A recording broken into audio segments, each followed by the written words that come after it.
The house on Church Street seemed perfect: fresh paint, new fence, neighbors waving across the lawn every morning. We bought it after the death of Grandma Laura, who bequeathed it to the only grandson who won't forget her cherry pies. Everything was fine for the first few weeks, until we heard a knock on the wall. Not mouse, heavy, rhythmic, as if someone was punching from the inside. Dad said it was pipes, but when he climbed into the basement, he found a door. Concreted. The old boiler room. Mr. Gray, the neighbor, flicked a flashlight at the rusty lock. It was closed back in the 90s. But that night the knock came again. This time from above. Mom, usually calm, suddenly forbade me to enter the attic. Her hands were shaking as she locked the door. "There's asbestos in there," she said, but I saw her hiding a bundle of photographs in the closet. Old pictures of my grandmother with a man I didn't recognize. On the back, "With love, E. 1987. The knocks became more frequent. At night, I could hear something being dragged through the attic. Dad had installed cameras, but they were breaking down, showing only static. Mr. Gray started coming every day. He brought pies and asked if we wanted to sell the house. "Your grandmother."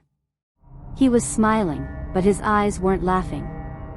I found her diary in a box of Christmas tree toys. Last entry. They said I should keep quiet. But I can hear him knocking. Every night. "Eric, I'm sorry." Eric. Mom's brother, who died when he was 2 years old. At least that's what the family legend said. After opening the attic, I found a baby cot. Toys of the 80s. And a trapdoor in the floor, littered with sandbags. Below them is a staircase to a secret room. The walls were covered with numbers: 314, 314, 314. On the table is a magazine labeled The Quiet House Project. Photo of a boy tied to a bed. Erica. We couldn't let her tell us. Mom stood in the doorway with a pair of scissors in her hand. She wanted to expose them. I went down to the secret room, crouching under the low ceiling. The air smelled of formalin and mold. On the shelves were first aid kits from the 80s, ampoules labeled Sedative Cocktail No. 5, bundles of documents stamped, approved by the Improvement Committee. I found a list of addresses among the papers. Our house was number 12. Nearby are the houses of neighbors, including Mr. Gray. "You shouldn't have seen this." Mom snatched the folder from my hands. Her voice was trembling, but her eyes were empty, like those of the patients from Laura's hospice. Dad was silent. He was fixing the lock in the attic as if nothing had happened. Mr. Gray came in the evening with a pie. This time he was holding a briefcase with the logo of the City Health Initiative. "Your grandmother suffered from paranoia." He spread out the photographs on the table. "Laura in a straitjacket, 1989. She threatened to tell the press about ours methods. I had to isolate him." "Where's Eric?" I threw a picture of the boy from the dungeon on the table. Gray sighed, taking a syringe out of his briefcase. "He's alive. Just like the others. But society is not ready for the truth." It turned out that the Quiet House Project was created to protect families from stigma. Children with cerebral palsy, autism, and epilepsy were hidden in special institutions, and their parents were told that they were dead. Grandma Laura rebelled when Eric was taken away. "We've improved our methods," Gray smiled. "Now they stay at home." In silence. I got into his house through the garden. I found a room with monitors in the basement, the cameras of our attic, the dungeon, and other houses on the list. On the table is a contract for the sale of land for an elite complex. Our street was supposed to be an exemplary one, without ugliness. Suddenly, the screens came alive. In one of the cameras, I saw him, an adult Eric, chained to a bed in our secret room. His mouth was taped shut, and his fingers were bleeding from the handcuffs. "He's been knocking all these years," Mom stood behind me. "So that we can hear." It turned out Dad hadn't fixed the lock. He was sealing up the entrance. I crept back to our house, clutching the printouts from Mr. Gray's cameras to my chest. Eric, alive and exhausted, was the key to everything. But how can we prove this, even if the parents have become part of the system? Mom was waiting in the living room, her face pale under the light of the desk lamp. "You don't understand what you're destroying." Her voice sounded like a recording worn out over years of lying. "We will be evicted. They'll stigmatize you. Your father will lose his job. And Eric?" I threw the photos on the table. Pictures from 1987, Grandma Laura holding him in her arms, her eyes full of horror. "He deserves a life, not this one." The cage. Dad came down from the attic, his hands covered in cement dust. His gaze avoided meeting hers. "We were trying to protect you." He jerked his head toward the door. "The neighbors. They won't forgive." Mr. Gray arrived at the door without knocking. His briefcase now seemed bigger, almost coffin-like. He went into the dining room without waiting for an invitation. Complaints about noise. While he was checking the pipes, I noticed his hand slip behind the refrigerator. There, under a layer of dust, was a button. There was a soft click, and part of the wall shifted, revealing a passage to the neighbor's house. I crawled through a tunnel at night. Mr. Gray's room was filled with folders with names: Emily Carter, autism; Jacob Finn, cerebral palsy; Lucy Gray, Down syndrome. His daughter, who, according to the obituary, died in 2001. There was a contract with the developer on the table. Our street was supposed to be exemplary for the mayoral elections. All the problematic houses were bought for next to nothing, after the voluntary consent of the families. Suddenly, the light flickered. Mr. Gray was standing in the doorway with a stun gun. "Your grandmother was also rummaging in the wrong business." He stepped on Eric's photo. "Do you want to join her?" I rushed to the tunnel, but my parents were already blocking the exit.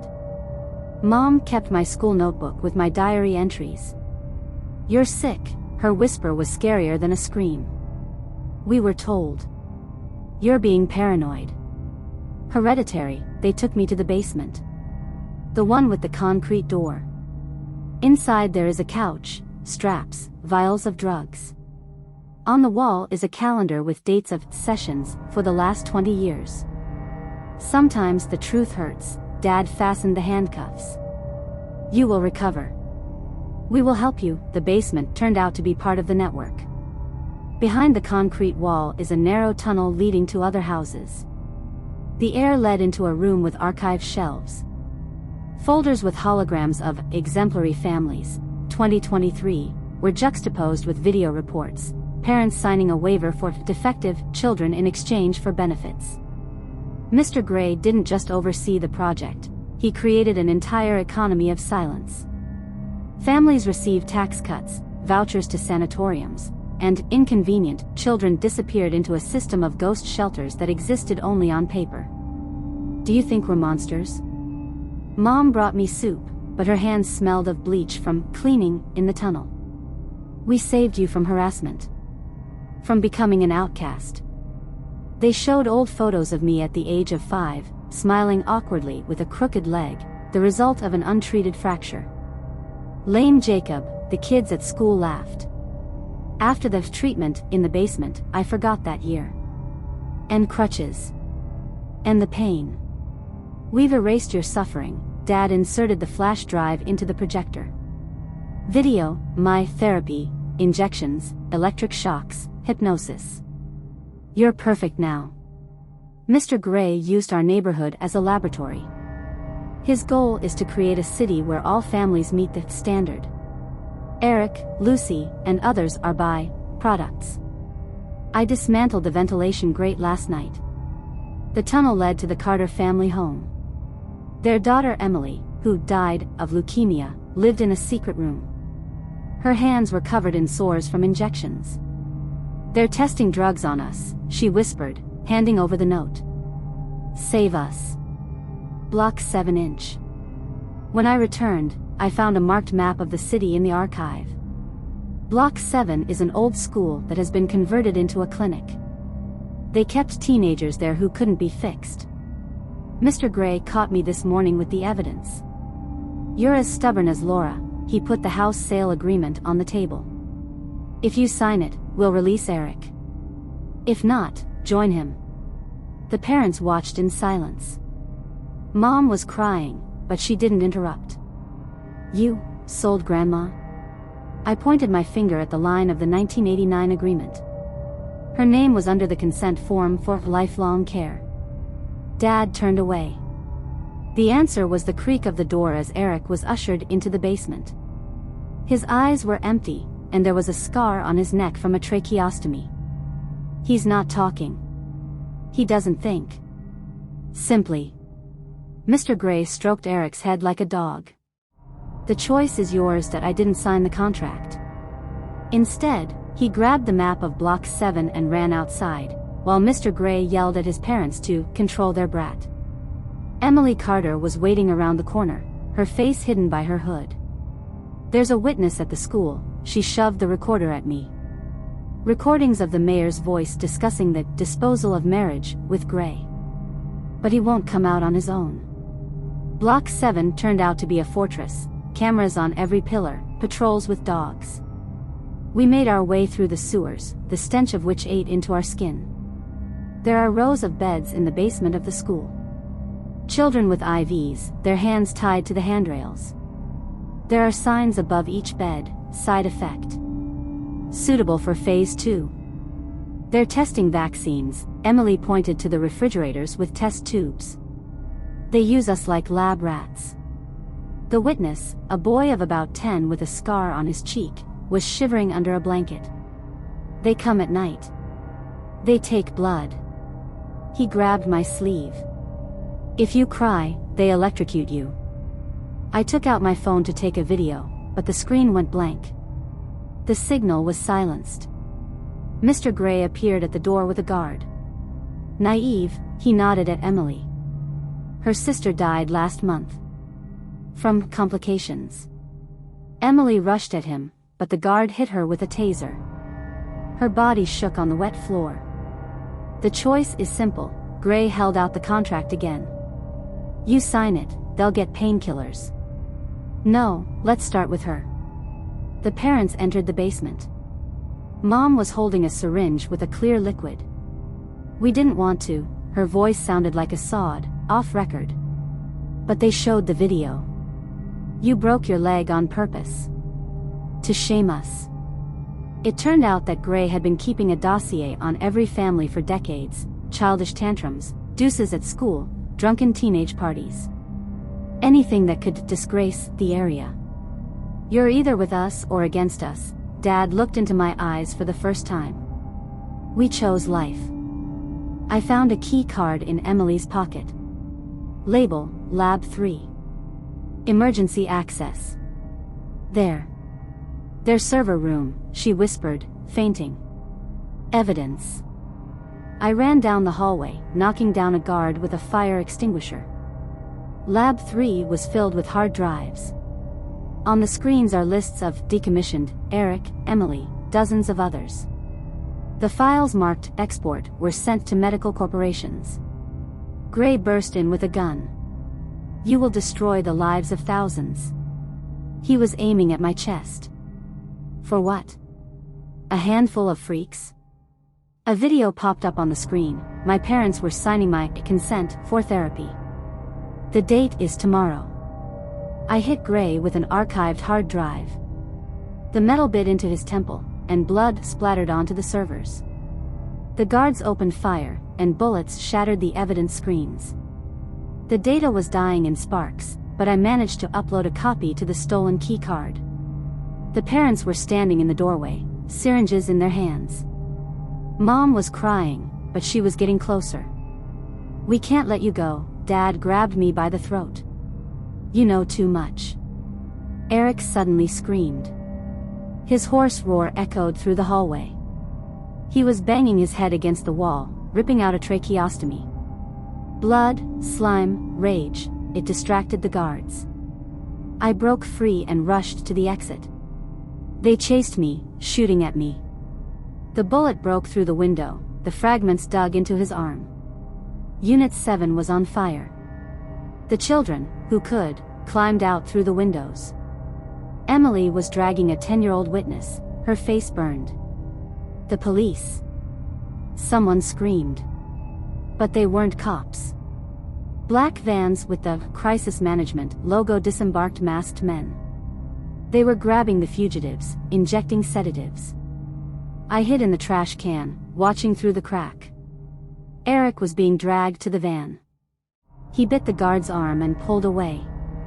His body was hit by Gray's car, who survived by bandaging his head with a bloody handkerchief.